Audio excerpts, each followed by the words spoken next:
Hello everyone, my name is Mansi Bhanot. स्वागत करती हूँ करंट अफेयर के एपिसोड नंबर 657 में। आज की तारीख है 15 मई 2020। हमारे दो चैनल्स हैं, पिनाकल एंड फ्रंटियर आईएएस। अगर अभी तक आपने हमें सब्सक्राइब नहीं किया तो सब्सक्राइब जरूर कीजिए, साथ में हमारा बेल आइकन प्रेस करना ना भूलिएगा ताकि हमारे लेटेस्ट अपडेट्स आप तक पहुंचते रहें। हमारी दो वेबसाइट्स हैं ssccglpinacle.com और baljeetdhaka.com। इन दोनों वेबसाइट्स को विजिट करना ना भूलिएगा। हमारे हर करंट अफेयर के एंड में क्विज के क्वेश्चंस पूछे जाते हैं, तो उनको जरूर आंसर कीजिएगा। हमारा ये एपिसोड रोज सुबह 4 बजे आ जाता है, तो प्लीज जरूर देखिएगा। चलिए अब डिस्कस कर लेते हैं प्रीवियस क्विज के क्वेश्चंस को। सीबीएसई के नए चेयरमैन कौन बने हैं? तो इसका सही उत्तर है मनोज आहूजा। दूसरा प्रश्न जो आपसे पूछा गया था, भारत के रजिस्ट्रार जनरल द्वारा जारी आंकड़ों के अनुसार देश में किस राज्य में शिशु मृत्यु दर सबसे खराब है? तो इसका सही उत्तर है मध्य प्रदेश। चलिए बात करते हैं पहले प्रश्न की। आत्मनिर्भर भारत अभियान के एक भाग के रूप में व्यवसायों और एमएसएमई के लिए कोलेटरल फ्री स्वचालित ऋण पर कितनी राशि आवंटित की गई है? तो इसके लिए 3 लाख रुपए जो है आवंटित किए गए हैं। अब आत्मनिर्भर भारत अभियान के एक भाग के रूप में सरकार ने एमएसएमई को मजबूती के लिए 3 लाख करोड़ रुपए के कोलेटरल फ्री ऑटोमेटिक लोन देने का ऐलान किया है। एमएसएमई, कुटीर उद्योगों और गृह उद्योगों को बढ़ावा देने के लिए 6 नए कदम ऐसे उठाए गए हैं। एमएसएमई सेक्टर के लिए 4,000 करोड़ रुपए की क्रेडिट गारंटी दी जाएगी, जिससे 2 लाख कंपनियों को फायदा होगा। 31 अक्टूबर 2020 से इस स्कीम का फायदा उठाया जा सकता है। इस योजना का लाभ लेकर 45 लाख यूनिट बिजनेस एक्टिविटी दोबारा शुरू की जा सकती है। एमएसएमई की परिभाषा को बदला जाएगा, निवेश सीमा का दायरा बढ़ाया जाएगा, कारोबार आधारित मानदंड पेश किया जाएगा। नई परिभाषा के तहत अब 1 करोड़ रुपए तक के निवेश वाली इकाइयां सूक्ष्म इकाई, 10 करोड़ रुपए तक की निवेश वाली लघु तथा 20 करोड़ रुपए तक के निवेश वाली मझले उद्यम कहलाएंगे। अब तक यह क्रमश जो है 25 लाख, 5 करोड़ और 10 करोड़ रुपए थे।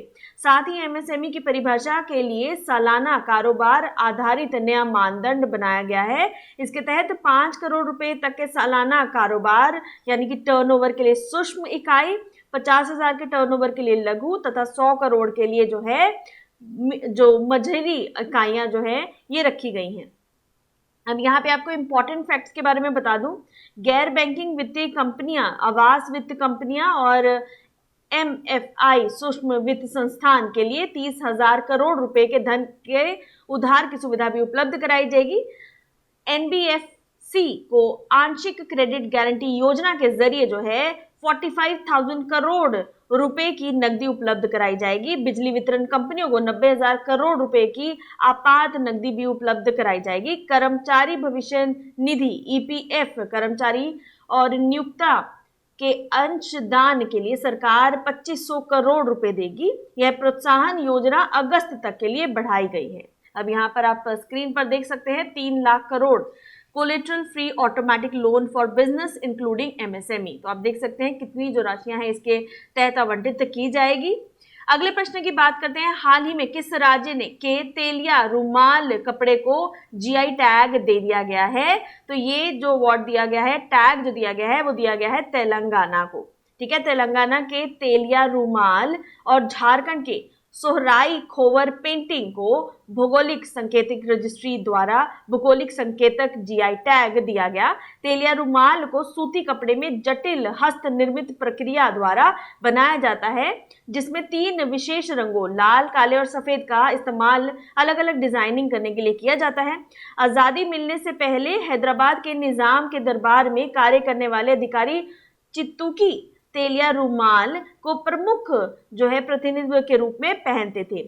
सोहराई खोवर पेंटिंग झारखंड के हजारीबाग जिले में स्थानीय एवं प्राकृतिक रूप से विभिन्न रंगों की मिट्टी का उपयोग करते स्थानीय निवासी जो कि वहां के आदिवासी महिलाएं हैं उनके द्वारा ये जो प्रतिष्ठा है, इसको पारंपरिक रूप से जो है इस कला को दर्शाया जाता है। यहाँ पर आप तस्वीर में देख सकते हैं दोनों चीजें।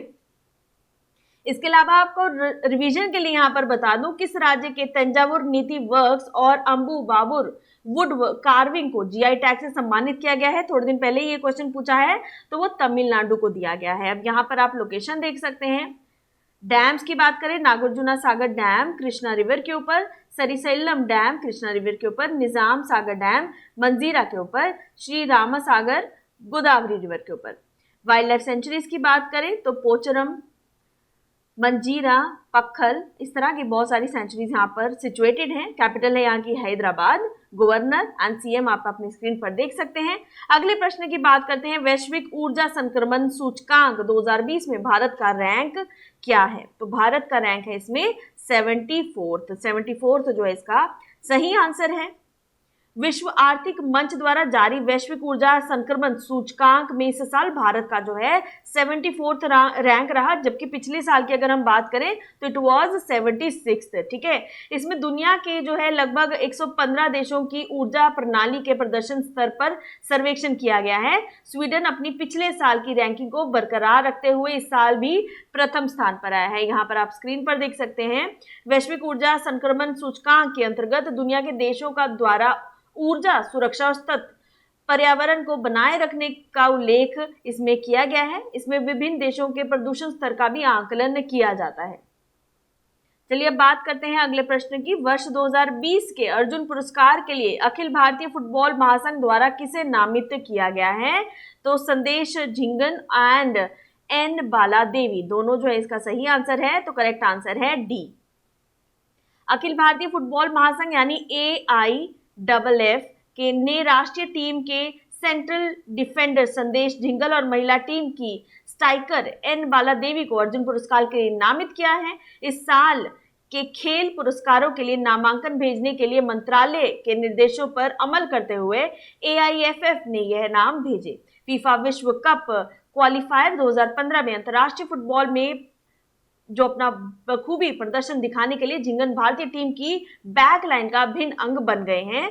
छेत्री की गैर मौजूदगी में उन्होंने कोच स्टीफन के रहते भारतीय टीम की कमान भी संभाली है। मणिपुर की बाला देवी ने स्कॉटलैंड की महिला premier league team Rangers FC के साथ करार किया है। हाल ही में वह विदेश में पेशेवर फुटबॉल खेलने वाली पहली भारतीय महिला बनी। अब रिवीजन के लिए यहाँ पे आपको बता दूं, प्रसिद्ध खिलाड़ी विली डेविस का हाल ही में निधन हो गया। वो किस खेल से जुड़े हुए थे? तो वो फुटबॉल के साथ जुड़े हुए थे। अब यहाँ आप तस्वीर में देख सकते हैं दोनों को, झिंगन एंड बाला को। अगले प्रश्न की बात करते हैं, लुप्त प्राय प्रजाति दिवस 2020 कब मनाया जाएगा? तो ये मनाया जाएगा 15 मई को। हर साल मई में तीसरे शुक्रवार को लुप्त प्राय प्रजाति दिवस मनाया जाता है। यह दिवस वन्य जीवों के आवासों और उनकी सुरक्षा के लिए आवश्यक कार्यों के बारे में सीखने को प्रोत्साहित करता है। इस वर्ष 15वां वार्षिक लुप्त प्राय प्रजाति दिवस मनाया जाएगा। वैश्विक कोरोना वायरस संकट के कारण लुप्त प्राय प्रजाति दिवस 2020 मुख्य रूप से ऑनलाइन कार्यक्रमों, डिजिटल क्रियाओं और व्यक्तिगत गतिविधियों के माध्यम से मनाया जाएगा। रिवीजन के लिए यहाँ पे आपको याद दिला दूं, विश्व वन्यजीव दिवस 2020 की थीम क्या है? तो इसकी थीम है sustaining all life on earth. तो ये इस बार की थीम है मार्च 3 की। यहां पर आप देख सकते हैं एंडेंजर्ड स्पीशीज डे मई 15, 2020। अगले क्वेश्चन की बात करते हैं, अखिल कुमार को राष्ट्रीय डोपिंग रोधी एजेंसी के द्वारा अनुशासन पैनल ने फिर से शामिल किया है। वह किस खेल से जुड़े हुए हैं? तो वो बॉक्सिंग के साथ जुड़े हुए हैं। इसका सही उत्तर है बी, बॉक्सिंग। राष्ट्रमंडल खेलों के पूर्व स्वर्ण पदक विजेता मुक्केबाज अखिल कुमार को राष्ट्रीय डोपिंग रोधी एजेंसी नाडा के अनुशासन पैनल ने फिर से शामिल कर लिया गया है। अखिल हरियाणा पुलिस में कार्यरत हैं और अभी गुरुग्राम में ACP हैं। वे इससे पहले जो है 2017 से 2019 तक इस पैनल के सदस्य थे। अर्जुन पुरस्कार विजेता ओलंपियन अखिल भारतीय खेलों में अपनी अलग पहचान रखते हैं। 2017 से 2019 तक मुक्केबाजी के सरकारी पर्यवेक्षक भी रह चुके हैं। नाडा अनुशासन पैनल में ट्रैक एवं फील्ड के एथलीट और अर्जुन पुरस्कार विजेता अश्विनी नचप्पा भी इसमें शामिल हैं। अब रिवीजन के लिए यहाँ पर आपको बता दूं, भारत ने पुरुषों की विश्व मुक्केबाजी चैंपियनशिप 2021 की मेजबानी गंवा दी। अब यह किस देश में आयोजित किया जाएगा? तो यह किया जाएगा सर्बिया में। अब यहाँ पे आप इनकी तस्वीर देख सकते हैं अखिल। अगले प्रश्न की बात करते हैं। आत्मनिर्भर भारत अभियान के तहत मार्च 31, 2021 तक टीडीएस की दरों में कितनी कमी की घोषणा की गई है? तो इसमें 25% इसका सही आंसर है। सरकार ने चालू वित्त वर्ष के लिए देश के अंतर किए जाने वाले विभिन्न प्रकार के व्यवसायिक भुगतान पर स्रोत पर कर कटौती यानी टीडीएस और स्रोत पर कर संग्रह टीसीएस की रेट में 25% की कटौती कर दी है।